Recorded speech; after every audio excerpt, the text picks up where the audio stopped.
Ada yang tanya sama saya, orang yang mati itu sekarang ada di mana, Pak? Apanya? Jiwanya di mana? Ya di sini. Wah. Lu kan waktu mati dia menghembuskan napas terakhir kemana? Kan ke sini. Terus jawaban saya gimana? Oh iya ya Pak ya, sesederhana itu. Iya, terus kenapa? Karena otaknya udah ruwet. Betul nggak? Iya, saya ditanya, Pak, kalau orang yang sudah meninggal di mana sekarang? Ya di sini. Loh, kenapa? Lu waktu menghembuskan napas terakhir kemana? Kan napas itu diambil dari sini, masuk, keluar kemana? Ke sini. Nah, orang mati itu kan menghembuskan napas terakhir, napasnya ke sini, nggak balik lagi, gitu aja kok, sederhana. Di mana? Ya di sini. Terus jawaban saya harus gimana tuh? Lalu saya bilang, sok atuh bantuan saya, kudu kumaha, saya nggak jawab. Nah. Lalu saya jelaskan, ini akan tetap ada dan abadi. Semua benda-benda yang ada di sini datang dan pergi. Betul apa tidak? Bumi nanti akan pergi, tapi ini tetap. Matahari akan habis, ini tetap. Kemanapun kalian pergi, kan kalian akan tinggal di sini. Kartos itu, gitu. Saya punya komunitas ya. Ada seseorang, mohon maaf, dia itu tidak saya ubah keyakinannya dan tetap di keyakinan yang lama. Cuman saya tunjukkan, apakah Anda sudah kenal jati diri Anda? Dan orangnya sangat terbuka. Begitu saya bimbing untuk mengenal jati dirinya, apa yang terjadi? Dia pulang dan kemudian membaca ulang kitab suci keyakinan dia. Dan dia menangis. Semua bagian yang dia baca itu dikasih stabilo. Karena apa? Dia merasakan getaran yang luar biasa. Mengalami dulu baru memahami. Jadi seperti itu sebetulnya metode belajar. Para nabi, para rasul itu mengalami dulu baru menceritakan yang beliau alami dalam bahasa verbal. Nah, kita sekarang itu tidak mengalami pengalamannya, tiba-tiba mencoba menafsir-nafsirkan bahasa verbal yang mereka sampaikan. Pengalamannya tidak ada. Itulah yang kemudian membuat kita menciptakan pembenaran setiap saat. Makanya kebohongan yang diulang-ulang lama-kelamaan juga dianggap sebagai kebenaran. Mana yang paling bagus? Merasakan madu dulu baru berbicara tentang madu? Atau berbicara tentang madu belum merasakan madu? Orang yang sudah merasakan madu ketika berbicara tentang madu tidak akan jauh dari pengalamannya. Tapi orang yang berbicara madu belum pernah merasakan madu pasti akan membuat tafsir tentang madu. Yang berbahaya, tafsir yang dia buat itu diberikan kepada banyak orang. Lalu ada gambaran baru tentang madu karena sudah disampaikan berulang-ulang. Kan sangat berbahaya. Semakin jauh kan dari kebenaran, itu yang disebut dengan dolalam ba'id, itu yang disebut dengan kesesatan yang jauh. Tetapi orang tidak menyadarinya karena lebih suka membaca apa kata orang. Betul nggak? Padahal orang yang menuliskan pernyataan tentang madu itu sampai sekarang dia boro-boro minum madu. Lihat madu aja barangnya kayak apa? Belum. Tapi itu sudah jadi buku tentang madu dari orang yang belum pernah melihat dan merasakan madu. Bahaya nggak? Semua orang akan mengikuti dia. Apalagi sudah pakai gelar itu, gelar ini yang ngomongnya. Tambah berbahaya. Betul nggak? Nah, lucunya kita itu kalau lihat tulisan apa saja nggak pernah tanya. Makanya saya kalau pergi ke toko buku cari buku, saya tidak cari buku yang banyak daftar pustakanya. Semakin banyak daftar pustakanya, semakin tebal bukunya, semakin banyak apa kata orang. Apa kata penulisnya? Malah tidak ada. Maka saya cari buku yang tidak daftar pustakanya. Hampir semua buku-buku spiritual, apalagi buku spiritual dari barat, tidak ada daftar pustakanya. Kenapa? Yang diceritakan oleh mereka itu adalah pengalaman yang terjadi. Itu kejujuran. Paham maksud saya? Ini malah kita terbalik. Semakin banyak daftar pustakanya, semakin kita percaya. Padahal semakin banyak dia menyadur, semakin banyak apa kata orang. Betul nggak? Kata dia yang menulisnya. Makanya dia tidak berani menulis di halaman depannya penulis, bukan. Dikarang oleh, kan dikarang. Namanya juga ngarang. Betul nggak? Iya. Dikarang itu kan berarti bukan yang sebenarnya. Tapi kalau ditulis oleh written by, nah itu. Kalau buku-buku barat yang asli biasanya begitu tulisannya, written by. Siapa? Ah, itu pasti pengalaman. Jadi kalau dikarang oleh, isinya pasti ngarang.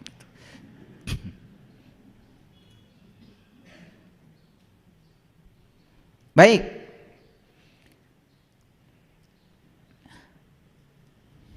Ada siloka, ada perumpamaan. Hati-hati nih.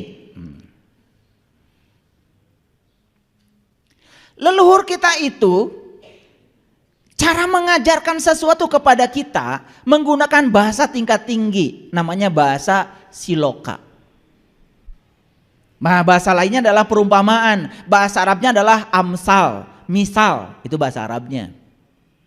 Dan ternyata Quran itu banyak sekali silokanya, perumpamaannya. Lucunya itu perumpamaan dipahami betul-betul sebagai kenyataan. Itu yang salah konsep. Contoh, Siratal mustaqim kata orang tua kita, rambut dibelah 7. Otak kita langsung mikir, begitu rambut dibelah 7, ya rambut dibelah 7. Gimana gergajinya ya? Betul? Dan katanya itu jembatan itu membentang dari A ke B. Di bawahnya api yang menyala-nyala. Kan sudah ruwet pikiran kita. Betul nggak? Mana rambut dibelah 7, rambut satu aja kemungkinan jatuh sudah besar. Apalagi rambut dibelah 7. Merenan kakaraganete geus raheut. Rambut dibelah 7 kan lebih tajam daripada silet. Betul nggak? Jadi kemudian dibayangkan siloka itu seakan-akan yang sebenarnya. Padahal kalau kita mau belajar di Quran, Siratal mustaqim itu kata Quran, jalannya orang-orang yang dapat nikmat. Yang dapat nikmat cuma 4, para nabi, para siddiqin, para syuhada, para sholihin. Itu kata Quran. Dan Siratal mustaqim itu disilokakan oleh leluhur kita, rambut dibelah 7. Kenapa di Arab kalau orang tawaf 7, sa'i juga 7, batu melempar jumroh 7. Coba cari rahasia di balik angka 7 itu sampai menemukan yang sebenarnya, bukan siloka yang diyakini. Paham maksud saya? Kan sekarang ini kita meyakini siloka, meyakini perumpamaan. Itu kan yang membuat kita jadi tidak merasakan apa-apa. Paham? Begitu ada orang yang menyajikan sesajen. Ada kasus tuh di Gunung Merapi, sajen ditendang oleh orang tertentu. Harus diterima nggak dia waktu menendang? Ya kalau kita merasa diri sudah sadar, terima aja, dia belum sadar. Dan yang belum sadar itu kan belum pernah sadar. Ya biarkan aja di tingkat itu. Bukan penghinaan, nggak ngerti kok. Dia tidak menghina, cuman nggak ngerti. Padahal sajen itu sastra jenda, sajian, itu cara leluhur kita berkomunikasi dengan kita, dengan alam. Dan dibalik dari barang-barang yang ada dalam sajen itu kan sebetulnya semua simbol-simbol yang syarat dengan makna tingkat tinggi. Kalau kita belajar sajen ya, di situ ada parupuyan. Parupuyan tahu? Parupuyan itu ya itu semacam tungku yang terbuat dari tanah liat, kemudian dikasih arang, dan kemudian disulut, kemudian timbul bara. Betul nggak? Itu parupuyan namanya. Terbuat dari apa? Dari tanah. Tanah apa? Tanah liat. Berapa unsur yang membentuk parupuyan? 4. Tanah, air, api, udara. Parupuyan itu lambang dari tubuh kita. Ada api di situ. Coba, parupuyan itu baru berguna kalau ada apinya. Begitu ada apinya, membakar apapun bisa. Betul nggak? Membakar kemenyan juga jadi wangi, kan begitu. Apa maknanya? Itu simbolik dari leluhur kita bahwa diri kita ini tubuh harus ada apinya. Ada yang menghidupkan di dalamnya. Kalau kita sadar dengan itu, tubuh ini jadi berguna. Kalau tidak sadar dengan itu, tubuh ini mati. Hebat nggak leluhur kita? Cuman kita belum mengerti, sudah menjas. Seakan-akan sajen itu adalah persembahan buat jin, buat kuntilanak gitu. Serendah itu penilaian kita pada leluhur kita sendiri. Ngerti juga enggak? Mereka itu tidak membuat persembahan pada siapapun. Hanya pesan bahwa lihat loh parupuyan, ada baranya, baru berguna. Maka kalian itu hidup baru berguna kalau bisa memahami dan mengenal sejati dirimu yang menghidupkan tubuhmu. Gitu. Dalam sesajen itu ada kopi panas, ada kopi pahit, kopi manis, teh pahit, teh manis. Aduh, kalau itu dibahas tidak akan cukup 2 SKS saya menjelaskannya. Teh itu di mana tinggal? Di tempat yang dingin. Teh itu bergerombol hidupnya. Betul? Dan teh itu ditempa oleh panas, dingin, hujan, badai. Tetapi walaupun ditempa dengan begitu, tetap saja dia menghasilkan pucuk teh. Dan pucuk teh itu tidak selesai, kemudian digarang. Betul? Di oven, dipanaskan. Setelah itu belum cukup, harus diseduh untuk menghasilkan air teh. Itulah perjalanan hidup kita seperti itu, bukan? Betul nggak? Ada kopi, kopi itu luar biasa. Kopi itu kalau dia sendiri, ya tumbuh sendiri, homogen, mati tuh pohon kopi. Karena pohon kopi itu harus hidup di tempat yang heterogen. Ada pohon pisangnya, bawahnya kopi tumbuh tuh. Semakin hium, semakin banyak pohon-pohon di sampingnya, semakin bagus tumbuhnya kopi. Kopi itu mencerminkan tentang heterogen kehidupan. Kita ini tidak mungkin hidup bertetangga sama semua. Mungkin saja kita bertetangga dengan suku A, suku B, suku C, keyakinan A, keyakinan B. Jadilah seperti kopi. Tetap adem. Coba, pesannya luar biasa. Udah. Setelah timbul buah diapakan? Dipesek, dibuka, kemudian digarang kopinya, ditumbuk. Gak cukup, diseduh. Tapi kemudian jadilah air yang menyegarkan kopi. Pada seneng kan? Itu siloka. Siloka itu sebetulnya adalah bahasa makna yang dikomunikasikan hanya orang-orang yang cerdas yang bisa menangkap maknanya. Orang-orang yang tertutup gampang sekali menilai, tidak akan bisa memahami itu. Udah dengarkan saja, ada di YouTube kok. Saya sudah cerita tentang sajen, ya, lebih lengkap lagi. Karena hari ini bukan itu. Baik, kita lihat. Ada Quran nih, surat Al-Baqarah ayat yang ke-26. Mari kita masuk dulu pada kajian Quran. Sesungguhnya Allah tiada segan membuat perumpamaan berupa nyamuk atau yang lebih rendah dari itu. Adapun orang-orang yang beriman, maka mereka yakin bahwa perumpamaan itu benar dari Tuhan mereka. Jadi yang yakin akan perumpamaan itu hanya orang yang beriman. Siapa orang yang beriman? Yang sudah mengalami, yang sudah merasakan, yang sudah terbuka pintu kolbunya, yang sudah menyaksikan. Bagi mereka yang sudah sampai di tingkatan itu, perumpamaan itu bukan perumpamaan lagi, sudah nyata dalam dirinya. Maka di Quran Allah berkata begini, ya. Sebelumnya aku berbicara kepadamu dengan perumpamaan, dan kini aku berbicara dengan nyata, senyata-nyatanya. Bagi siapa itu? Bagi yang sudah mengalami Allah. Bukan si lokal lagi. Yuk baca lagi ayat ini ya. Adapun orang-orang yang beriman, maka mereka yakin bahwa perumpamaan itu benar dari Tuhan mereka. Tetapi mereka yang tertutup, yang masih belum mengenal, yang masih belum merasakan, yang masih buta mata kolbunya, apa katanya? Mereka mengatakan, apakah maksud Allah menjadikan ini untuk perumpamaan? Dengan perumpamaan itu banyak orang yang disesatkannya, dan dengan perumpamaan itu juga banyak orang yang diberi petunjuk.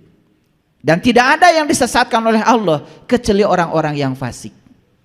Maka di Quran itu ada orang yang belum tahu, ada orang yang tidak tahu, ada orang yang belum tahu tetapi sok tahu. Itu yang namanya fasik. Pahami bedanya? Karena ada orang yang belum tahu tetapi dia tahu kalau dia belum tahu, maka dia mencari tahu. Kan seneng orang lain memberitahu sama dia. Dia tidak tahu tapi dia tahu kalau dia tidak tahu. Kan gampang diberitahu. Tetapi ada orang yang belum tahu, tidak tahu, tetapi dia sok tahu. Diberitahu tidak mau tahu. Ini yang disebut dengan fasik. Kemana-mana dia cerita seperti orang yang tahu. Memberitahu si A, memberitahu si B seperti yang tahu. Padahal dia tuh tidak tahu. Cuman dia penghafal.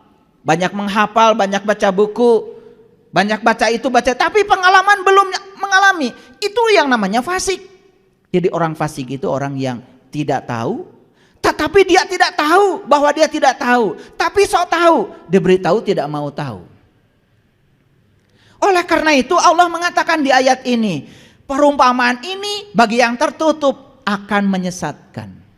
Tapi perumpamaan ini bagi yang sudah terbuka jadi petunjuk. Yuk saya kasih tahu. Ketika baca Quran kan kata Allah isinya perumpamaan. Ingin jadi petunjuk? Buka dong. Buka pintu kolbunya. Sepanjang kita masih tertutup, sepanjang itu pula kita tidak akan memahaminya. Jadinya menerka-nerka. Paham? Oke. Yuk lanjut dulu. Pelan-pelan ya ngajinya. Watil kal amsalu nadribu halinas. Wa ma yaqiluha illal alimun. Ini Quran surat Al-Ankabut. Kalau tadi itu surat Al-Baqarah ya. Boleh dicatat tadi ayatnya, surat Al-Baqarah ayat 26. Semua juga sudah tahu ya. Pastilah itu juz pertama kan? Ya. Yang one day one juz itu baca Qurannya pasti udah lewat situ. Ya, lewat maksud saya, nggak mampir. Maaf ya. Ya kalian kan lewat terus, tapi nggak pernah mampir. Ngerti bedanya kan?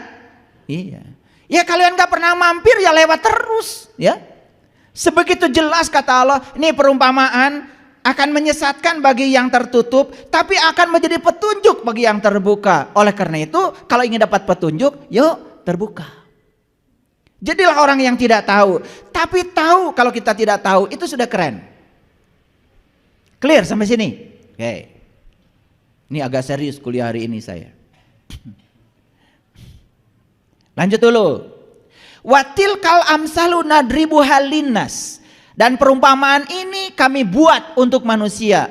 Wa ma yaqiluha illal alimun. Tidak ada yang memahami perumpamaan itu kecuali orang yang berilmu. Kan ada pertanyaan sekarang, siapa orang yang berilmu? Ada pertanyaan gitu enggak? Atau lewat lagi?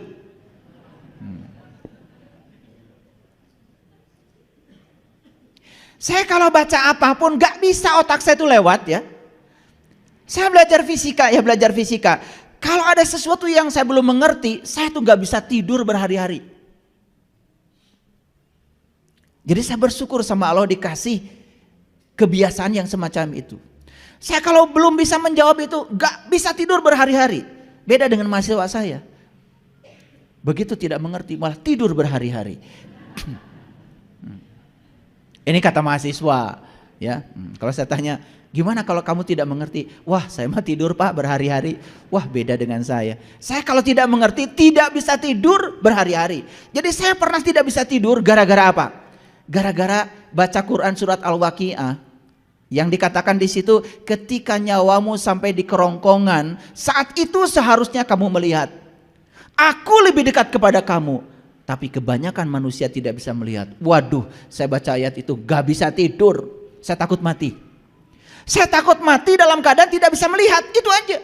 Maka timbul pertanyaan pada diri saya. Kalau saya harus melihat ya Allah, apa yang harus saya lihat?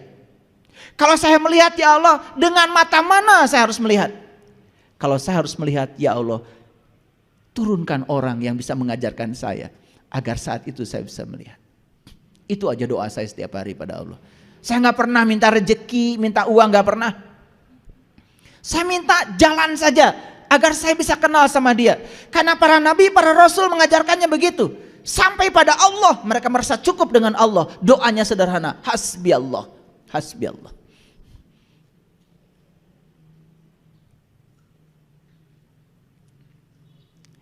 Nah pertanyaannya, siapa yang berilmu? Nah menurut hadis Nabi, yang berilmu itu disebut ulama. Siapa?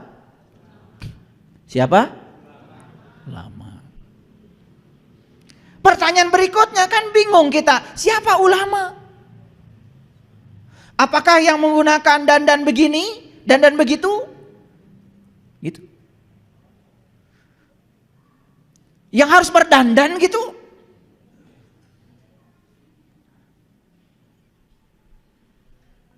Kalau ulama itu cuma dandanan luar, sebumi ini bisa jadi ulama. Pergi ke pasar baru 150.000 itu udah keren. Mau pakai baju apa? Nah di Quran dikatakan ciri ulama itu. Ketika Nabi Muhammad ditanya, ya Rasulullah, aku hidup sejaman dengan engkau, aku bersyukur dan bahagia karena dapat ilmu langsung dari tanganmu. Apa kata Nabi Muhammad? Lebih beruntung lagi umatku, hidup tidak sejaman denganku, tapi mereka masih dapat ilmuku dari para pewarisku. Ada seorang sahabat bertanya, ya Rasulullah, siapa pewaris ilmu itu? Nabi Muhammad kemudian menyatakan dalam sebuah hadis, al ulama warasatul anbiya. Yang mewarisi ilmunya para nabi adalah ulama. Sekarang kita cek apa ciri ulama menurut Quran. Itu jelas eksplisit dinyatakan dalam Quran surat Ali Imran ayat 49. Ciri ulama itu cuma 3. 1, bisa membantu untuk membuka mata kalbu yang tertutup menjadi terbuka. 2, ciri ulama itu mampu menyembuhkan penyakit kulit, wal abroso kata bahasa Quran.